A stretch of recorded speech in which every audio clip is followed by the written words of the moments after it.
Good evening, good evening Saroj. Saroj भी आ गई हमारी क्लास में। गुड इवनिंग अंशिका, ममता।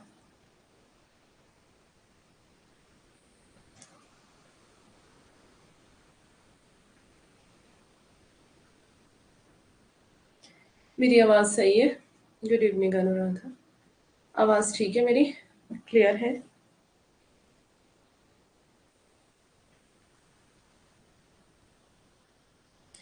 ऑडियो वीडियो दोनों क्लियर है? ओके। नमस्ते। आज मेरी तबीयत थोड़ी ख़राब है, तो इस कारण से थोड़ा सा लेट भी हो गई मैं। और आज मैं ज़ोर से नहीं बोल पा रही हूँ, ठीक है इतना। पहले सोचा था आज क्लास रहने देती हूँ, लेकिन मैं फिर सोचा कि चली जाती हूँ। नेटवर्क प्रॉब्लम के कारण मैं आपकी रिकॉर्डेड क्लास लेती हूँ। Okay okay okay okay. चलिए, स्वागत है आपका क्लास में। Ankita, good evening. आज मैंने PYQs रखे हैं आपके लिए, क्योंकि मैं ज़्यादा बोल नहीं पाऊंगी, तो इसलिए आज मैं आपको पढ़ा नहीं पाऊंगी, है ना। MCQs करेंगे। 2023 मार्च का पेपर मैंने रखा है, और उसको ही आज हम सॉल्व करेंगे, है ना। अभी अभी उठी हूँ, सोई थी, और फीवर, कोल्ड, बॉडी पेन, गले में भी कुछ है थोड़ा परेशानी। तो MCQs 2023 का पेपर, ठीक है, आज हम देखेंगे कैसा था, क्या पैटर्न था। क्योंकि ज़्यादा बोलने में दिक्कत आ रही थी, इसलिए मैंने PYQs रख लिए हैं, ताकि आपके रिवीजन भी हो जाए और आपको पता भी चले पैटर्न कैसा है, और मुझे ज़्यादा बोलना भी ना पड़े, है ना। ठीक है, तो आप सब ठीक है? हाँ, आज मेरी तबीयत ठीक नहीं है। अभी सो के उठी हूँ, दवाई खा के मैं सो गई थी।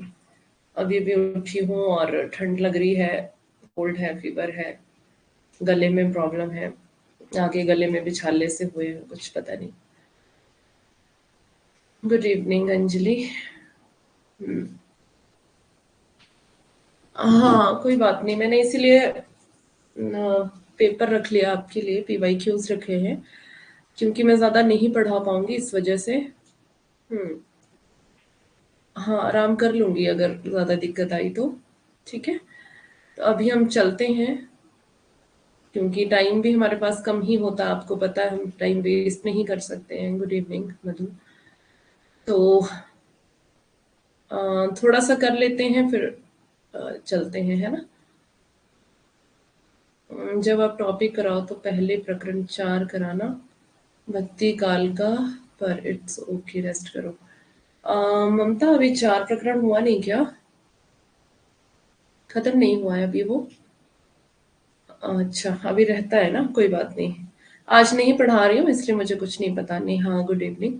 आज नहीं पढ़ा रही हूँ, आज 2023 का पेपर हम करने वाले हैं, ठीक है। तो अभी मैं निकालती हूँ। ओके, नहीं हुआ, कोई बात नहीं। हम्म। कोई बात नहीं, आप परेशान मत हो, ठीक हो जाएगा सब। बस अभी PYQ कर लेते हैं ना। मार्च का जो 2023 का पेपर है, विनोद, नमस्ते, गुड इवनिंग। हाँ जी।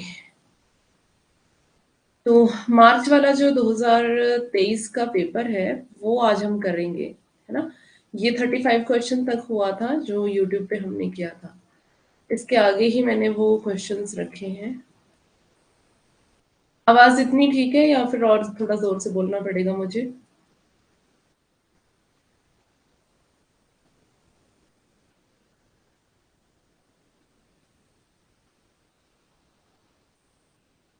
थर्टी फाइव यहाँ तक कर लिए थे हमने ना। अब 36 करेंगे। क्या हुआ?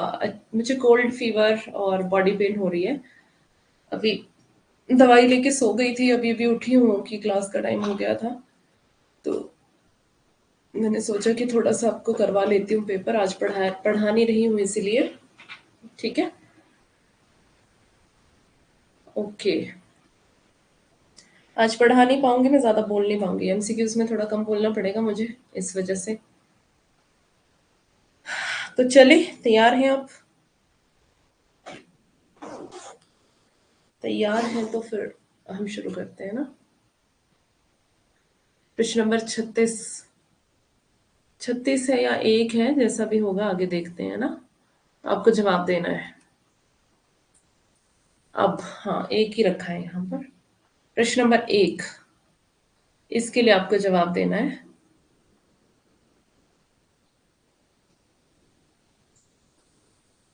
प्रश्न नंबर 1, भाषा के रूप में अवधि का प्रयोग, प्रथम प्रथम पूछा है किस रचना में मिलता है। ये सब तो हम शुक्ल से पढ़कर गए हैं और इसके ऊपर मैंने शॉर्ट वीडियो भी बनाई है ना। पर जो मैंने शॉर्ट वीडियो बनाई थी उस वो वाला ऑप्शन इसमें नहीं है, तो आपको ऑप्शन के अकॉर्डिंग ही ध्यान देना है। ठीक है, मैंने जो आंसर रखे हैं आपके लिए ABCD हैं, लेकिन यहाँ पर 1 2 3 4 लिखा है, तो इसको आप एडजस्ट कर लेना। ओके, तो अब हम चले आंसर देखें क्या है। भाषा के रूप में अवधि का प्रयोग सबसे पहले किस रचना में मिलता है। यहाँ पर है खालिक बारी, उक्ति व्यक्ति प्रकरण, चंदायन और मृगावती। तो ए आंसर इसका सही है और आप सबने सही जवाब दिया है, इसके लिए बहुत अच्छी अच्छी बात है। ठीक है, अब प्रश्न नंबर 2 पे हम चलते हैं। प्रश्न नंबर 2, प्रथम राजभाषा आयोग की स्थापना कब की गई थी। प्रथम राजभाषा आयोग की स्थापना कब की गई थी। ऑप्शन नंबर ए 7 जून 1951, ऑप्शन नंबर बी 7 जून 1953, ऑप्शन नंबर सी 9 जून 1954 और ऑप्शन नंबर डी है 7 जून 1955। दो का चार चार, दो का डी, डी।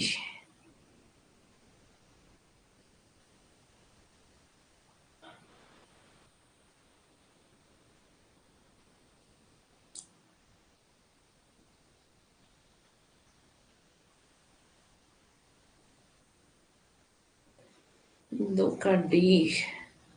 देखें इसका आंसर क्या है। तो दो का डी आंसर बिल्कुल सही है, 7 जून 1955। प्रथम राजभाषा आयोग।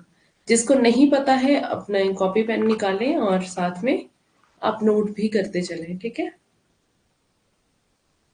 प्रश्न नंबर 3 ये रहा आपकी स्क्रीन पर। प्रश्न नंबर 3 के लिए आपको जवाब देना है। प्रश्न नंबर 3, बघेली बोली किस अपभ्रंश से विकसित हुई थी। बघेली किस अपभ्रंश से विकसित हुई थी। ऑप्शन नंबर ए शॉर्सेनी, बी है मागधी, सी है अर्धमागधी और डी है प्राचर। तो इन चारों में से आपको जवाब देना है कौन सा सही है। 3 में 3,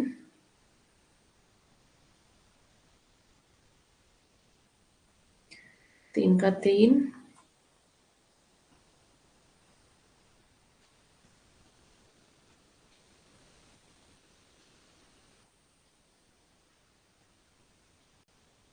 3 3 3 का सी। ओके, गुड, बहुत अच्छा। अवधि बघेली और छत्तीसगढ़ी है ना। अवधि बघेली और छत्तीसगढ़ी।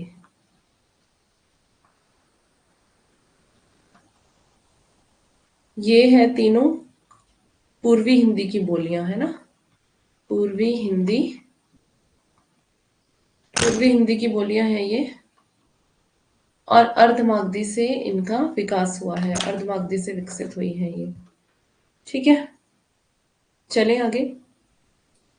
अह, सरोज, आप असिस्टेंट प्रोफेसर की तैयारी कर रहे हो या JRF की। सुनने में आया था कि आप असिस्टेंट प्रोफेसर की तैयारी कर रहे हो।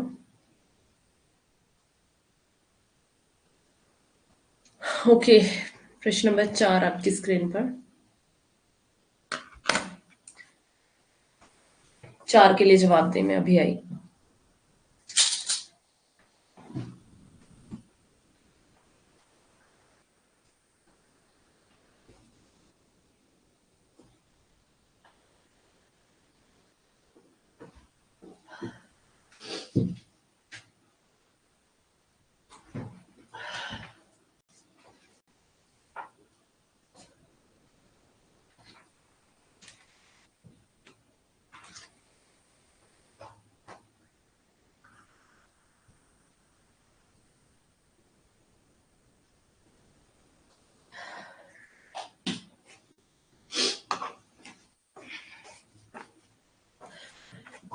प्रश्न नंबर 4 का ए डी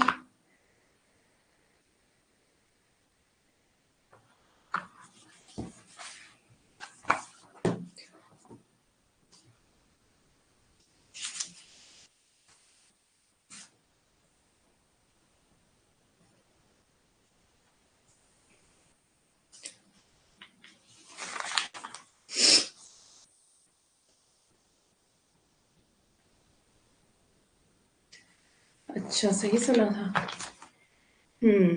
हाँ, सर ने मुझे बताया था आप ही के नाम की एक लड़की है, उसने आपका कोड यूज किया है और ये कहा कि मुझे असिस्टेंट प्रोफेसर की तैयारी करनी है।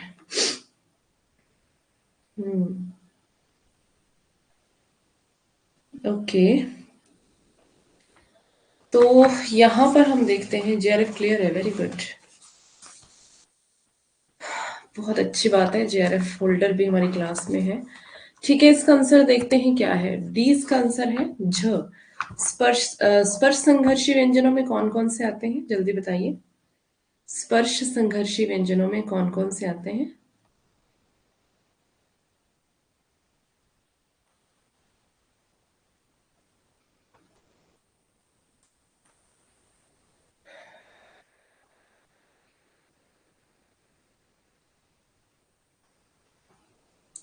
पता है आपको? जवाब तो आपका सही है बिल्कुल सबका। तो अच्छा, कुछ कुछ का गलत भी है। ठीक है, स्पर्श संघर्षी व्यंजनों में आते हैं च, छ, ज और झ। ठीक है, और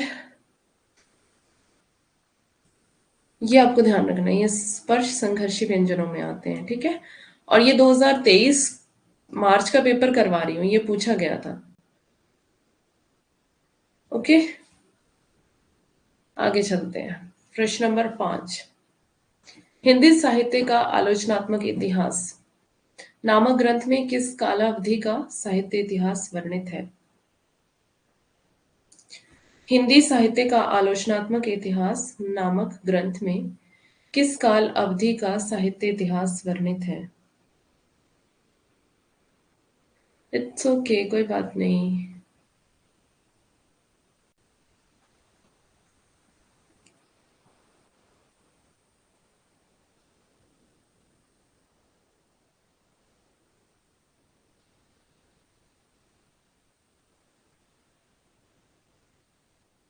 अभी हम यूनिट 1 करेंगे ना, तो मैं आपको ये सब कुछ करवाऊंगी अच्छे से, है ना। अभी बताओ, हिंदी साहित्य का आलोचनात्मक इतिहास नामक ग्रंथ में कौन सी कालावधि है?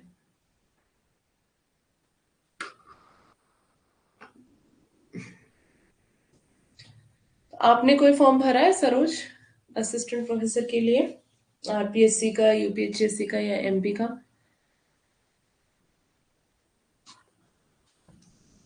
5 का सी डी। देखिए इसका आंसर क्या है। तो दोनों ही गलत है आपके, सी और डी। इसका आंसर है 693 से 1693। इसको पढ़ लेना, ये सब पांडे में दिया हुआ है। ठीक है, ये तो बहुत इजी है, पांडे में है, ये मिल जाएगा आपको सारा।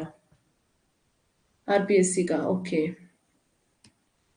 देसिल बैना सब्जन मिठा किस कवि ने कहा था? देसिल बैना सब्जन मिठा। आचार्य देवसेन, गोरखनाथ, विद्यापति और हेमचंद्र। देसिल बहना सज्जन मिठा किस कवि ने कहा था? आचार्य देवसेन, गोरखनाथ, विद्यापति और हेमचंद्र।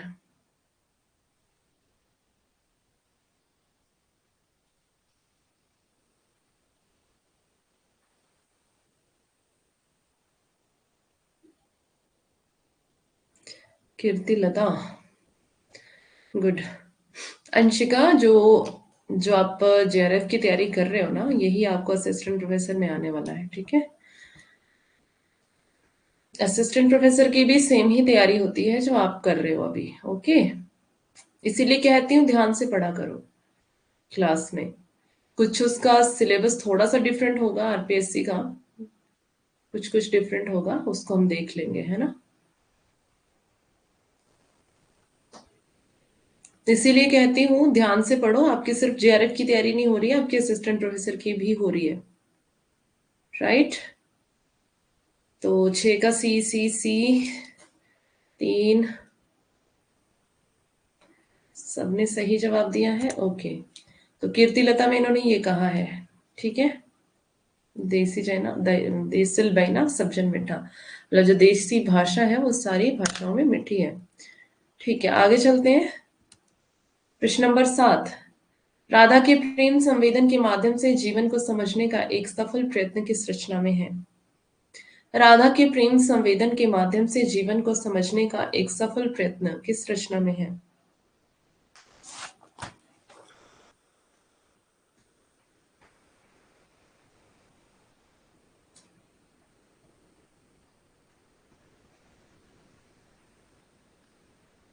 विस्तार में ज्यादा है, पर यूनिट से 30 क्वेश्चंस होते हैं।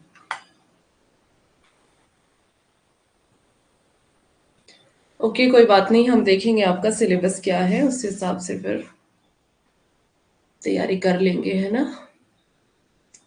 राधा के प्रेम संवेदन के माध्यम से जीवन को समझने का एक सफल प्रयत्न किस रचना में किया गया है? जल्दी बताइए।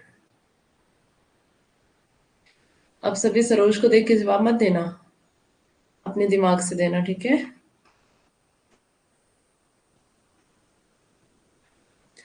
ठीक है, कनुप्रिया इसका सही जवाब है। इसमें राधा के प्रेम संवेदन का वर्णन है कनुप्रिया में, ठीक है? आगे देखते हैं प्रश्न नंबर 8। अयोध्या सिंह उपाध्याय हरिऔध द्वारा रचित ठेठ हिंदी का ठाट किस विधा की रचना है? ठेठ हिंदी का ठाट पढ़ा है, पढ़ाया है मैंने आपको ये। पढ़ाया तो वैसे सब कुछ ही था जो अब तक आया है। अयोध्या सिंह उपाध्याय हरिऔध द्वारा रचित ठेठ हिंदी का ठाट किस विधा की रचना है? कविता है, कहानी है, उपन्यास है या निबंध है? कविता, कहानी, उपन्यास, निबंध?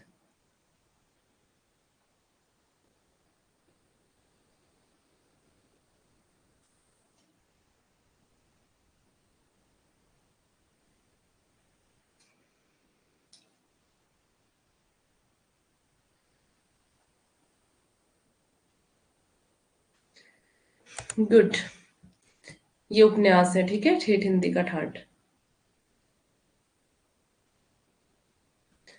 आगे चलते हैं। प्रश्न नंबर 9। चिट्ठियां हो तो हर कोई बांचे निम्नलिखित में से किस साहित्यकार के पत्रों का संग्रह है? अज्ञेय, विद्यानिवास मिश्र, रेणु और नागार्जुन?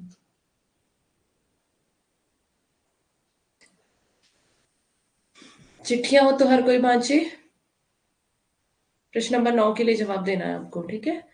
9 आप लिखेंगे और एबीसीडी लिखेंगे।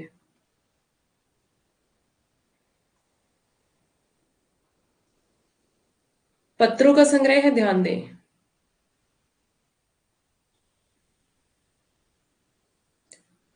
पहला जवाब विनोद का, और बाकी अभी किसी का जवाब आया नहीं मेरे पास।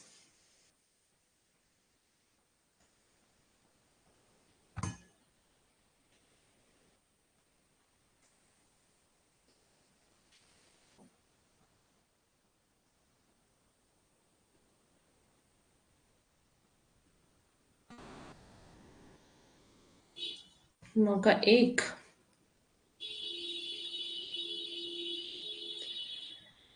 नौ का 2। सारे अलग अलग जवाब आ रहे हैं सबके। सही जवाब तक अभी तक कोई पहुंच नहीं पाया। रेणु का है ये। ठीक है, चिट्ठियां हो तो हर कोई बांचे। रेणु, सी ऑप्शन इसका सही है। मे भी पढ़ा हुआ याद नहीं इसका। हाँ जी, हो जाता है, कई बार भूल जाते हैं हम। ओके, इसका देख लेते हैं एक्सप्लेनेशन। यहाँ पर लिखा हुआ है, रेणु के, दो दो बार लिख दिया। रेणु के पत्रों का संग्रह है ये। इसका संपादन किसने किया? भारत यायावर। इसको आपको याद रखना है, ठीक है, इंपॉर्टेंट है ये। हो सकता है इस बार ये पूछ लिया जाए, इस बार ये पूछ लिया गया कि किसका है, और बाद में ये पूछ लिया जाए कि संपादन किसने किया। तो आपको ध्यान रखना है, भारत यायावर ने किया था। कॉल आ गया था। ओके, इट्स ओके, कोई बात नहीं। प्रश्न नंबर 10। आज तो मुझे खुशी हो रही है, मेरे बच्चे सही सही जवाब दे रहे हैं। पेपर किया है पहले ये। रस की निष्पत्ति मूल ऐतिहासिक पात्रों में ही संभव है, यह निम्नलिखित में से किसका मानना था? रस निष्पत्ति मूल ऐतिहासिक पात्रों में ही संभव है, यह निम्नलिखित में से किसका मानना था? भट्टलोलट, भट्टनायक, शंकुक और अभिनवगुप्त। प्रश्न नंबर 10 के लिए जवाब दें। 10 का सी।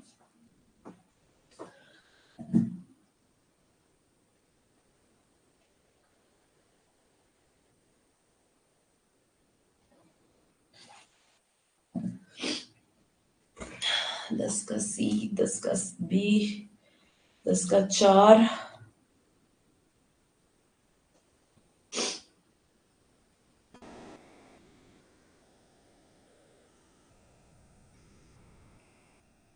देखते हैं इसका जवाब क्या है।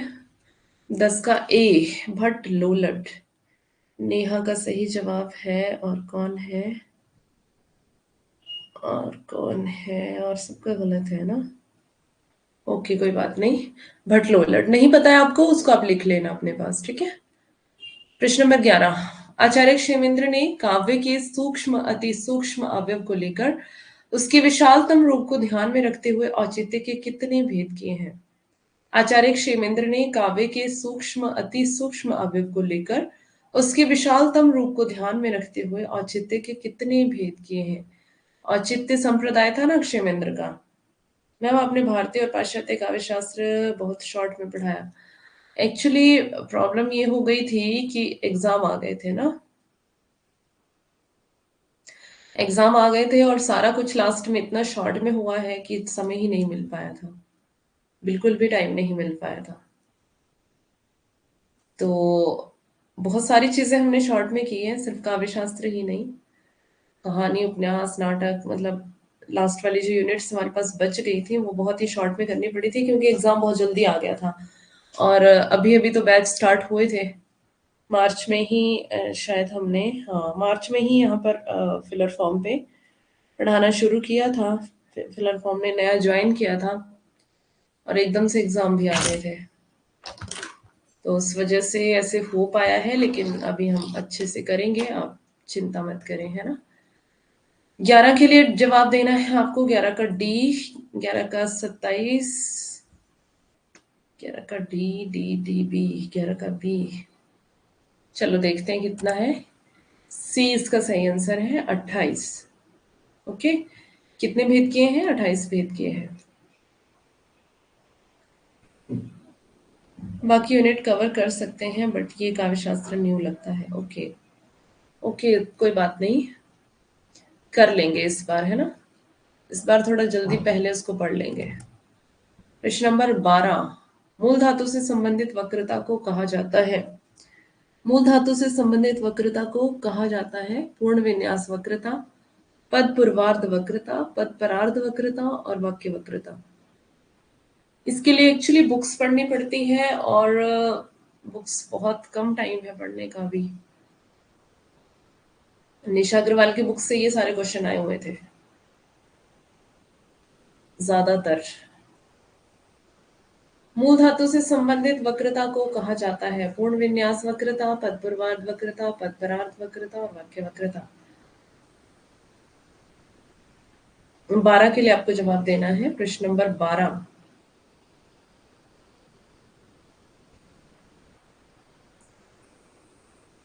प्रश्न नंबर 12 के लिए जवाब देना है आपको।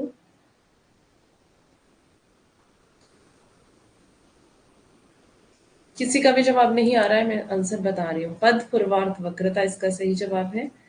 ठीक है, इसका एक्सप्लेनेशन यहाँ पर दिया हुआ है। पद से कुंतक का अभिप्राय है व्याकरणाचार्य प्रतिपादित सुबंध और तिडंत पद। इससे स्पष्ट है कि पद के दो भाग होते हैं। सुबंध और तिडंत पद से स्पष्ट है कि पद के कितने भाग होते हैं? दो भाग। एक तो सुप और तिंग परार्ध रूप, और दूसरा प्रकृति उसका पूर्वार्ध रूप है। परार्ध और पूर्वार्ध, ठीक है। प्रकृति को क्रम से प्रतिपादिक और धातु कहते हैं। प्रतिपादिक सुबंध सुबंध होने पर पद बनता है, तथा धातु तिडंत होने पर अतः जो प्रतिपादक या धातु के वैचित्र्य से होने वाली वक्रता है वह पद पूर्वार्ध वक्रता कहलाती है।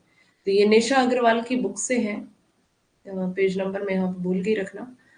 तो निशा अग्रवाल वाली बुक से है ये वाला क्वेश्चन पूछा हुआ, और इम्पोर्टेंट है ये, तो इसको आपको ध्यान देना है। ठीक है। भागीरथ मिश्र और देवेंद्र नाथ की बुक है आपके पास। आपके पास है।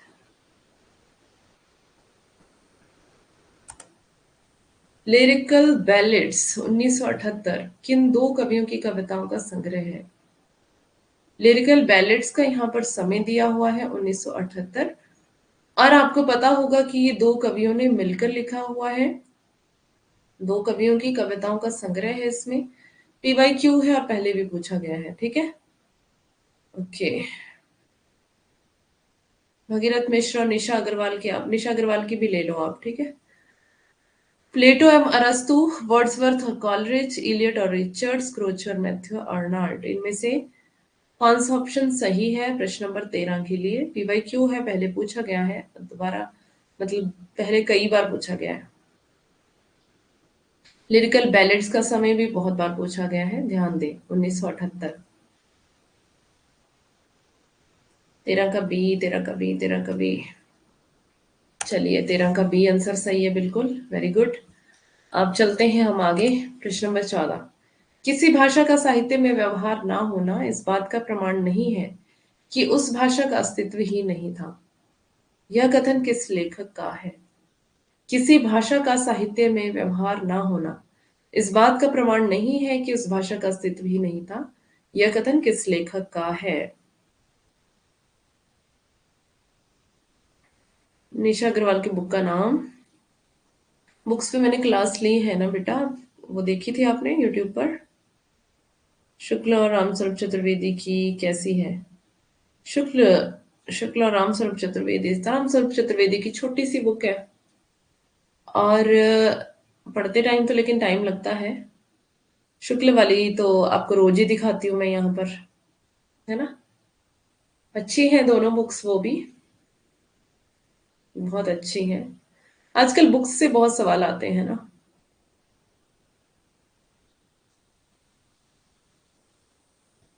14 का बी। चलो देखते हैं इसका आंसर। बी बिल्कुल सही है। रामचंद्र शुक्ल का ये कथन है कि अगर साहित्य में व्यवहार नहीं है किसी भाषा का, तो इसका मतलब ये नहीं है कि उस भाषा वो भाषा कभी थी ही नहीं, है ना। जरूरी नहीं है कि उस भाषा में साहित्य लिखा ही गया हो। प्रश्न नंबर 15 के लिए अब आपको जवाब देना है। इसका फॉन्ट, एशिया के हरे भरे धर्म जैसे ही वे पश्चिमी विज्ञान की वास्तविकताओं के संपर्क में लाए जाते हैं, सूखी लकड़ियों का ढेर मात्र रह जाते हैं। ये पंक्तियां किस अंग्रेज अधिकारी की है? प्रश्न नंबर 15 के लिए जवाब दें।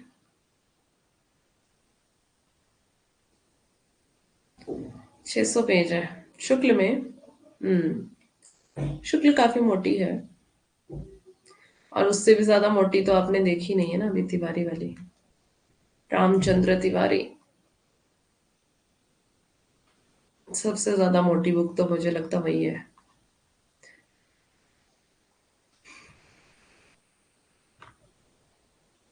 गद्दे के लिए है, वो गद्दे के लिए आती है। बहुत ज्यादा मोटी है, महंगी भी है, 1000 रुपए की है। नगेंद्र की बुक भी मोटी है, हाँ। इसके बाद रामचंद्र तिवारी के बाद नगेंद्र का ही नाम आता है। नगेंद्र की भी काफी मोटी है, लेकिन किताबें पढ़ने का मतलब ये नहीं है कि वो मोटी पतली है। बहुत बड़ी है, हाँ। किताबें पढ़ने का मतलब ये है एक्चुअली कि आपको जो टॉपिक चाहिए ना, वो टॉपिक आप अलग अलग किताबों से पढ़ो, बस। ऐसे तो हम एक एक पेज पढ़ने लगेंगे तब तो हमारे सालों बीत जाएंगे, है ना। जो टॉपिक आपको चाहिए, मान लो आपको आदिकाल चाहिए, आदिकाल आप सारी किताबों से देख लो, शुक्ल से देख लो, जहां जहां जिन जिन बुक्स में आपको आदिकाल मिलता है, नगेंद्र से देख लो। अधिकतर तो इन दो ही किताबों में आपको मिलेगा, जो ज्यादा इम्पोर्टेंट है। भक्ति काल चाहिए, वो भी आपको इन दोनों में मिल जाएगा। अगर आपको आधुनिक के लिए जाना है तो आधुनिक के लिए बच्चन, है ना, और चतुर्वेदी, और गद्दे के लिए तिवारी। तो इस तरह से किताबें पढ़नी पड़ती है कि जिस टॉपिक के बारे में आपको ज्यादा नॉलेज लेनी है ना, सारी किताबें खोलो जहां जहां पे वो मिल जाए, वहां वहां से वो जानकारी ले लो, बस। है ना। ज्यादा क्वेश्चन आते हैं शुक्ल वाली बुक से। हाँ, शुक्ल वाली बुक से और नगेंद्र से भी आते हैं। शुक्ल वाली बुक से तो बहुत ही ज्यादा आते हैं, इसीलिए मैं सबसे पहले उसी को पढ़ाना शुरू किया। और असिस्टेंट प्रोफेसर में नगेंद्र से भी ज्यादा क्वेश्चन आने लगे हैं अब। अभी देखते हैं इसके बाद उसको। 870 पेज। ठीक है, इसका जवाब दिया आपने मुझे। डी आंसर सही है इसका, हंटर। हंटर का ये कथन है, ध्यान देंगे इसको। और अगर आपको नहीं पता है तो इसको आप लिख लेना अपने पास, है ना। क्योंकि जो पूछ लिया जाता है ना एक बार सवाल, वो आगे के लिए इंपॉर्टेंट हो जाता है, और कई बार सेम टू सेम रिपीट भी हो जाता है। ओके, प्रश्न नंबर 16। वैज्ञानिक ज्ञान और आख्यान में विरोध और द्वंद्व संबंध पर किस चिंतक ने विचार किया है? वैज्ञानिक ज्ञान और आख्यान में विरोध और द्वंद्व संबंध पर किस चिंतक ने विचार किया है? हैबरमास, ल्योतार्द, ग्वात्री, मदन मदन स्वरूप। आज के क्वेश्चन न्यू ही है बेटा। ये एक्चुअली 2023 का पेपर है ना, मार्च, वो आपने दिया नहीं है ना। तो फिर 5 मार्च का है, ये फर्स्ट शिफ्ट का पेपर है, ये फर्स्ट शिफ्ट का पेपर दिया नहीं आपने तो नया लगेगा। अब देखो पैटर्न, देखो कैसा है पेपर का, है ना। 16 का एक, 16 का दो। पैटर्न देखना है, मैंने पैटर्न देखने के लिए आपको ये रखा है। वैसे मेरे पास पुराने पेपर भी थे, मैंने सोचा कि नया आपको करवाती हूँ ताकि आपको पैटर्न पता चले कि कैसा है ना। तभी आप, हाँ, न्यू स्टूडेंट है ना, तो अभी समझ नहीं आ रहा है आपको। एक्चुअली मैम काव्य शास्त्र वीक है। ओके, कोई बात नहीं, ठीक हो जाएगा, पढ़ेंगे उसको।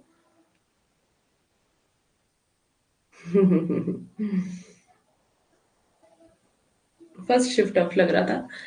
अच्छा, चलो इसका आंसर देखते हैं। बी, लियोतार्द का ये कथन, आई एम सॉरी, लियोतार्द में ने विचार किया है इसके संबंध में। ठीक है, ऐसा नहीं है कि टफ क्वेश्चंस हैं, कुछ कुछ टफ है, सारे नहीं है, है ना। पर आपने भी पढ़ा नहीं है ज्यादा, इसलिए आपको मुश्किल लग रहा है।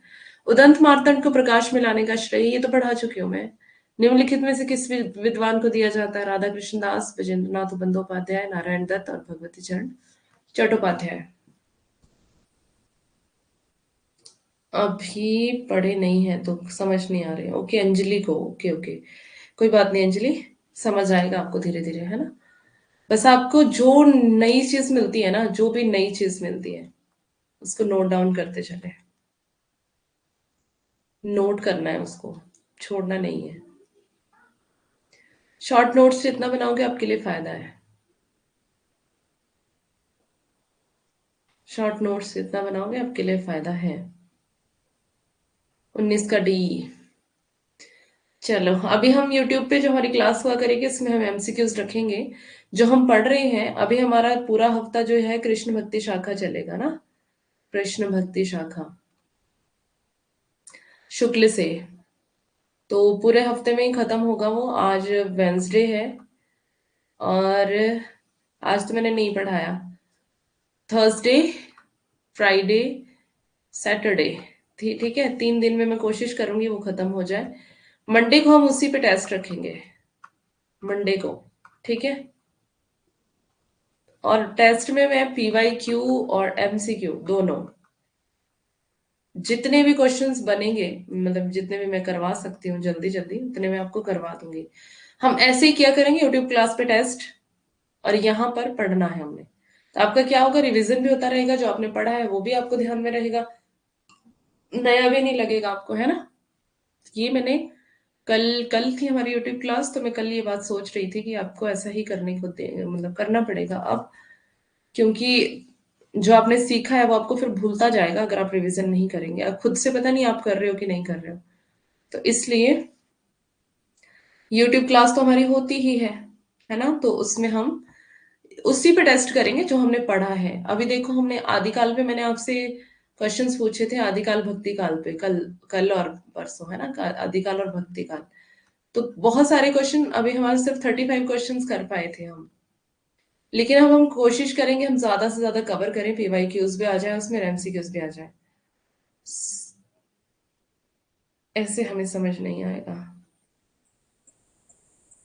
हाँ, खुद से रिवीजन करते नहीं ना बच्चे, वही तो बात है। ठीक है, इसका आंसर बी है, बजेंद्र नाथ बंदोपाध्याय, इसको नोट कर ले। और 18 के लिए अब आपको जवाब देना है। तो जितना भी हम पढ़ते हैं अभी, हम कृष्ण भक्ति शाखा से, और जितना पुराना पीछे पढ़ा है उस सब से मैं आपको 2 दिन में आपसे टेस्ट लूंगी, है ना। और उसमें हम बिल्कुल भी टाइम वेस्ट नहीं करेंगे, हो सकता है मैं एक्स्ट्रा टाइम उसमें ले लूं, 15-20 मिनट एक्स्ट्रा, है ना। 10 से 15 मिनट भी अगर मैं एक्स्ट्रा ले लेती हूँ तो हमारे काफी क्वेश्चन कवर हो जाएंगे। मेरा मकसद है कि आपका जो जितना हमने पढ़ा है वो आपकी तैयारी कंप्लीट हो जाए, मतलब रिवीजन हो जाए, क्योंकि रिवीजन होना बहुत ज्यादा जरूरी है। खुद से तो आप करनी ही है आपको रिवीजन, ठीक है। तो खुद से आप उतना नहीं, उन चीजों पे नहीं पहुंच पाओगे जितना मैं आपको क्लास में बता दूंगी। एक्सप्लेनेशन के साथ हम देखेंगे चीजों को तो फिर आपको ज्यादा चीजें समझ में आएंगी, है ना। विद रेफरेंस मैं वहां पे रखूंगी आपको कि कहाँ से मैंने ये क्वेश्चन उठाया है, जैसे मैंने अभी आपको बताया था, ये दूसरे प्रकरण से है, पहले प्रकरण से है ना।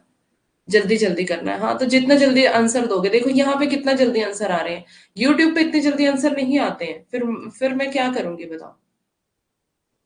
अभी आप जल्दी आंसर दे रहे हो, और वो भी आप अब दे रहे हो, पिछले पिछले बैच में तो मुझे बोल बोल के करना पड़ता था, आंसर दो आंसर दो, कोई आंसर ही नहीं देता था। तो जब मेरे को जैसे रिस्पांस मिलेगा, जितना जल्दी आपका, उतना ही जल्दी हम कर पाएंगे, है ना। तो रिस्पांस आपके हाथ में है कि आप कैसे करोगे, तभी हम आगे चल पाएंगे। चौरसिया के खेल में रे, जुग मिलन की आस, नर्द अकेली रह गई रे, नहीं जीवन की आस हो। कबीर किस पंक्ति में नर्द शब्द का क्या अर्थ है। कबीर की पंक्ति है, ठीक है। पंक्ति में नर्द शब्द का अर्थ पूछा है। 18 का 2, 18 का 2। आंसर की नहीं देखी थी क्या। 18 का C विनोद, 18 का C सरोज, 18 का B अनुराधा, ठीक है। तो 2 लोगों का जवाब सही है, विनोद और सरोज का। गोटी इसका सही जवाब है, ठीक है। नर्द का मतलब गोटी। गोटी क्या होता है, डाइस, मे बी डाइस होता है, या कुछ और होता है बताओ।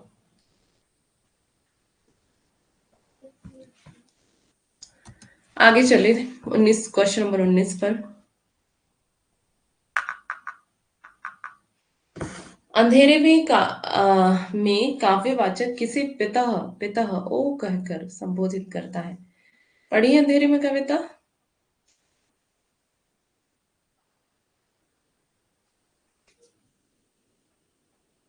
ठीक है, अब 19, क्वेश्चन नंबर 19 के लिए जवाब देना है। प्रश्न नंबर 19, 19।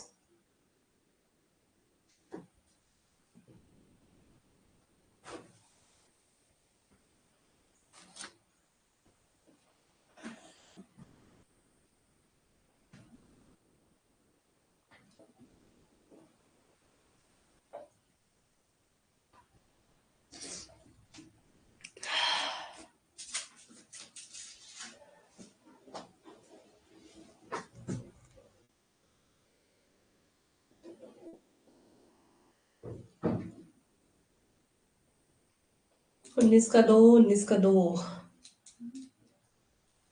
अनुराधा 19 का 2, विनोद 19 का 2, श्वेता 19 का 2, सरोज 19 का 2। बाकी बच्चे बाकी बच्चे किधर हैं? सभी जवाब दें भाई। अंशिका 2।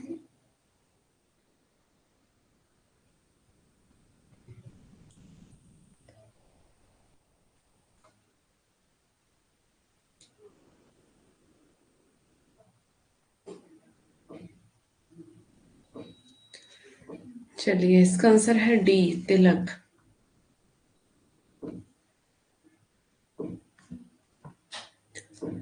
प्रश्न नंबर 20। अन्याय जिधर है उधर शक्ति, राम की शक्ति पूजा का यह संवाद किसने किससे कहा है? ये मैंने आपको करवाया था बहुत अच्छे से, मुझे याद है ना? बहुत अच्छे से ये कविता करवाई थी मैंने, अन्याय जिधर है उधर शक्ति। जब राम क्या करते हैं? जब राम लगातार हार रहे हैं। नेट स्लो चल रहा है? हाँ, नेटवर्क प्रॉब्लम हो सकती है, कोई बात नहीं। वैसे भी मौसम खराब है, आपके वहां का तो पता नहीं मुझे, यहाँ पे तो बारिश बहुत तेज हो रही है। 20 का ए। क्या हुआ था इसमें? जब राम लगातार हार रहे हैं। राम रावण युद्ध है यहाँ पर, है ना? राम लगातार हार रहे हैं, राम की हार। लगातार हार रहे हैं राम। फिर क्या होता है?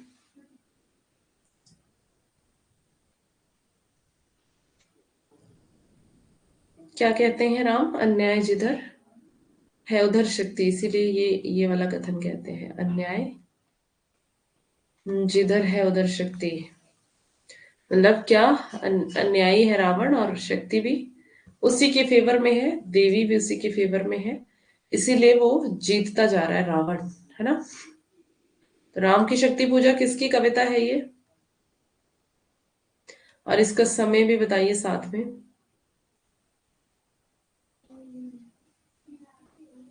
राम जी ने परीक्षा दी थी कमल के फूल की। राजीव नयन। नहीं, याद आता है कि मेरी माँ मुझे राजीव नयन बुलाती थी, है ना? तो क्या करना है मुझे? अपनी आंख निकाल करके दे देनी है। निराला 1936, यस। निराला 1936। ठीक है, देखिए इसका आंसर। इसका आंसर है राम ने विभीषण से ये कहा था। ठीक है, तो ए ऑप्शन इसका सही है। अब हम चलते हैं 21, प्रश्न नंबर 21। नैन चुवही जस महावट नीरो, नागमती वियोखंड की इस पंक्ति में महावट का सटीक अर्थ क्या है? नागमती वियोखंड तो आपने नहीं पढ़ा होगा, मैंने वैसे सब कुछ तो दिया है आपको टेलीग्राम पर। नागमती वियोखंड में दे दूंगी आपको, ये आपको पढ़ना है ना? और शायद मैंने कुछ कुछ दिया भी है एक्सप्लेनेशन के साथ। कविताओं की व्याख्या भी दी हुई है, तो व्याख्या जहां पर दी हुई है व्याख्या के साथ आपको ये पढ़ना है, नागमती वियोखंड और भी जो जो, जिससे कबीर है और भी पदावली है, विद्यापति की पदावली है ना, ये सब आपको खुद से पढ़ना है, क्योंकि क्लास में इतना ज्यादा टाइम नहीं हो पाता है कि सारी चीजें आपको पढ़ाई जाए।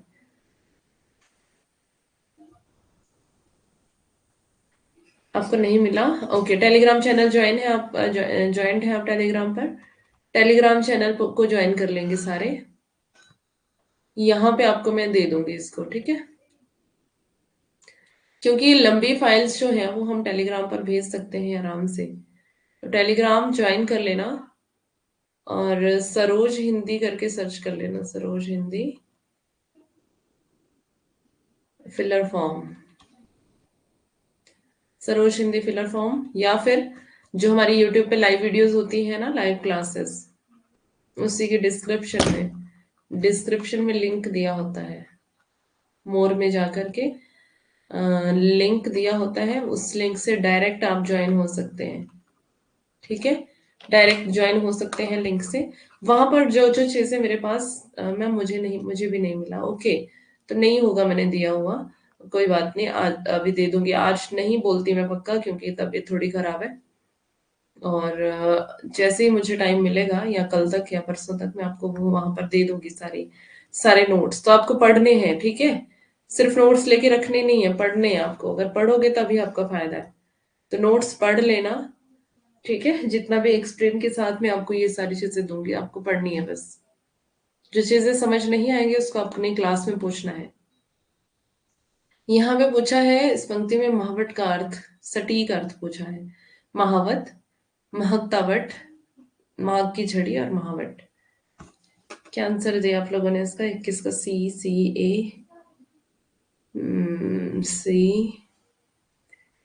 सी अधिकतर आंसर सी में आ रहे हैं, देखते हैं। तो बिल्कुल सही है सी, माघ की झड़ी। महावट मतलब माघ की झड़ी। प्रश्न नंबर 22, झूठा सच में किस शहर का वर्णन नहीं है? जलंधर, कानपुर, लखनऊ और नैनीताल।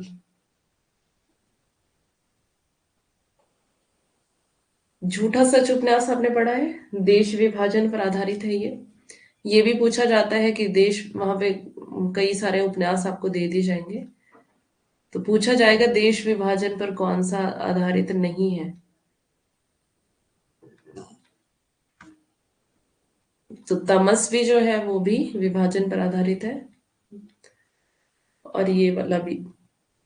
किसका है ये झूठा सच, और कितने भागों में है ये भी बताना है आपको। किसका है, पहली बात, और कितने भागों में है,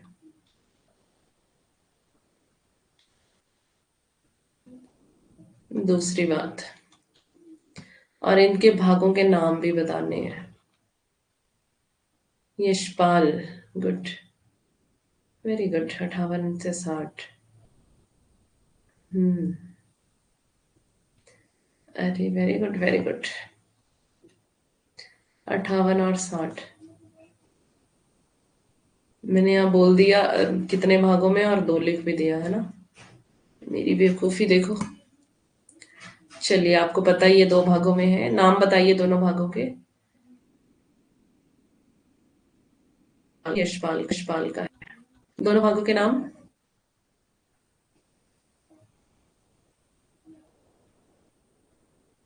किसी को पता है? इसका आंसर दिया आपने, किस शहर का वर्णन नहीं है। यहाँ पे नहीं पूछा गया था, ठीक है, किस शहर का वर्णन नहीं है। नहीं है, नहीं पूछा है कि किस शहर का वर्णन है। तो सिर्फ कानपुर का वर्णन नहीं है, जलंधर का वर्णन है, लखनऊ का है, नैनीताल का है। ठीक है, तो हड़बड़ाहट में आके, जल्दी में आके, जल्दबाजी में गलत नहीं करना है। भारत और देश, भारत और देश नहीं, वतन और देश है। ठीक है, वतन और देश, और देश का भविष्य।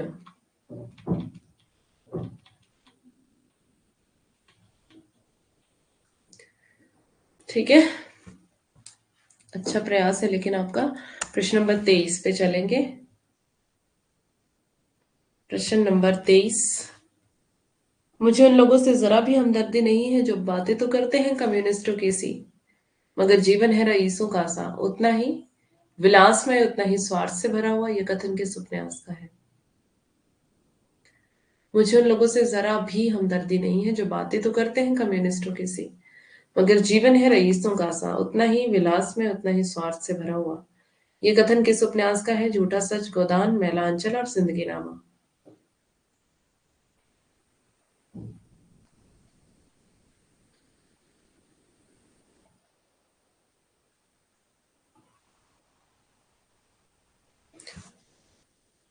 गोदान किसका उपन्यास है और कब का है?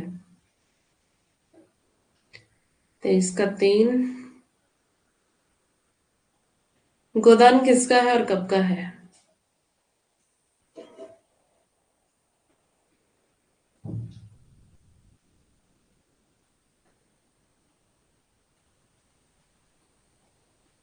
23 का 4, 23 का 4, 23 का 4 कैसे होगा भाई? ठीक है, गोदान और मैला अंचल में मैं कंफ्यूजन मानती हूँ, लेकिन जिंदगी नामा के साथ आप कैसे कंफ्यूज हो सकते हो? हम्म। प्रेमचंद 1936 गोदान।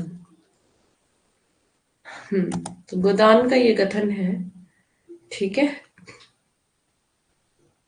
मैला अंचल के साथ मैं इसका कंफ्यूजन मानती हूँ कि ठीक है, पर जिंदगी नामा के साथ कैसे आप कंफ्यूज हो गए?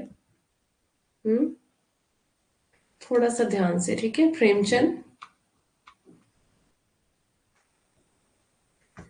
1936। प्रश्न नंबर 24।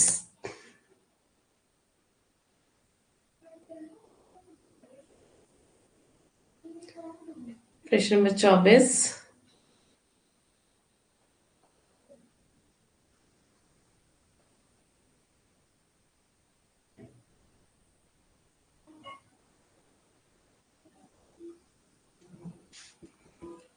उपन्यास बाण भट्ट की आत्मकथा के अनुसार मिस कैथराइन किस राष्ट्र की निवासी थी? स्वीडन, इटली, बेल्जियम और ऑस्ट्रिया। 24 का 2, 24 का डी। मैम दो ऑप्शन कट करके दो में कंफ्यूजन हो जाता है। ओके, हाँ ये रहता है, कोई बात नहीं। बस पेपर में थोड़ा सा ध्यान रखना होता है, जो आपको पहले लगे ना, जो साइकोलॉजिकल फैक्ट है, जो आपको पहले लगे, वो अधिकतर केसेस में, ज्यादातर मतलब हमेशा नहीं, अधिकतर केसेस में वो सही होता है। बाकी तो पढ़ के ही आएगा, है ना। जितना ज्यादा प्रैक्टिस होगी आपकी, उतना ज्यादा ही आप सीख पाएंगे चीजों को। प्रैक्टिस के साथ साथ आपको अ, चीजें ज्यादा याद होंगी। लिख लिख के याद करें और प्रैक्टिस करें। एमसीक्यूज और पीवाईक्यूज लगाएं ज्यादा ज्यादा, है ना। तब याद होंगी ये चीजें, तब कंफ्यूजन जाएगा, अदरवाइज कंफ्यूजन जाना बहुत मुश्किल है। 1, 2, 4, 3 सबका आंसर अलग अलग आ रहा है। किसका उपन्यास है ये, बाण भट्ट की आत्मकथा? और कब का है? प्रैक्टिस ज्यादा किया करें सारे बच्चे, प्रैक्टिस, है ना। जितना ज्यादा अभ्यास करेंगे उतना ज्यादा आपको चीजें याद होंगी। बाण भट्ट की आत्मकथा जल्दी पहले ये बताओ किसका है? चलो इसमें देख लेते हैं किस राष्ट्र की निवासी थी। तो ऑस्ट्रिया की थी, ठीक है। डी बिल्कुल सही है। और जिन्होंने 4 और डी आंसर दिया है उनका बिल्कुल सही है। अब मुझे बताइए किसका उपन्यास है ये? हजारी प्रसाद द्विवेदी 1946। Very good. हजारी प्रसाद द्विवेदी 1946। ठीक है। प्रश्न नंबर 25 और लास्ट क्वेश्चन है ये। प्रश्न नंबर 25 और लास्ट। किस उपन्यास में पारंपरिक गीतों के साथ ही बाबा फरीद, शाह लतीफ और बुल्ले शाह की कविताओं का बहुतायत से प्रयोग किया गया है? अब मंडे को जो हम करेंगे वो आपने सब पढ़ा हुआ है होगा, ठीक है। मंडे को जो हम टेस्ट लेंगे वो सब बच्चों ने पढ़ा हुआ होगा, किसी के लिए भी नया नहीं होगा। ऐसा कोई बच्चा नहीं होगा जिसके लिए नया होगा। नहीं पढ़ा है आपने, पुरानी क्लासेस रिपीट कर लेना, ठीक है। पुरानी क्लासेस रिकॉर्डेड, रिकॉर्डेड यहाँ पर भी मिल जाएंगी ऐप पर और यूट्यूब पर भी, ठीक है। जिन्होंने नहीं देखा है पिछली क्लासेस देख लेना, और मंडे को सभी तैयारी के साथ आना। तो फिर उसमें हम टेस्ट रखेंगे, और किसी के लिए नया नहीं होगा, सबके लिए पुराना होगा, पढ़ा हुआ होगा। फिर आपको अपने आप को जांचना है कि कितना आपको याद रहता है, कितना आपने सीखा है। 25 का सी, सी सी सी, 3 3। गुड। तो इसके पात्रों से ही पता चल रहा है कि ये जिंदगी नामा के पात्र हैं, है ना। बाबा फरीद, शाह लतीफ और बुल्ले शाह। तो इनके पात्रों से ही पता चल रहा है, इनके नामों से ही पता चल रहा है कि ये जिंदगी नामा उपन्यास की बात करी गई है यहाँ पर। तो सबने सही जवाब दिया है, वेरी गुड। मंडे को आपको तैयारी के साथ आना है। कल हम पढ़ेंगे कल की क्लास में कृष्ण भक्ति शाखा। अभी बहुत सारा रहता है हमारा पढ़ने को कृष्ण भक्ति शाखा से। तो कल हम पहले आदिकाल, आदिकाल का रहता है ना प्रकरण की भक्ति काल का? कौन सा रहता है? भक्ति काल का है शायद, है ना? भक्ति काल प्रकरण 4। थोड़ा सा बच गया है वो, एक दो पेज है, दो तीन पेज जितने भी हैं वो कल पहले पढ़ेंगे, उसके बाद हम कृष्ण भक्ति शाखा पे जाएंगे। आपकी सभी क्लासेस बहुत अच्छी होती हैं। Thank you very much Saroj. तो कल की क्लास में मिलते हैं। किसी को कोई सवाल है तो आप सवालों के साथ अपनी क्लास में आ सकते हैं। Okay, nice class, thank you very much. Get well soon, thank you very much. हाँ, जल्दी जल्दी मैं ठीक हो जाऊं। कल की क्लास में मिलेंगे। कल ठीक हो जानी चाहिए, है ना मैं, तभी पढ़ाई कर पाएंगे हम अच्छे से। चले फिर मिलते हैं कल की क्लास में। तब तक के लिए बाय बाय, टेक केयर। आप भी अपना ख्याल रखें। कल की क्लास में मिलेंगे। थैंक यू वेरी मच सभी को, most welcome. Bye bye, take care.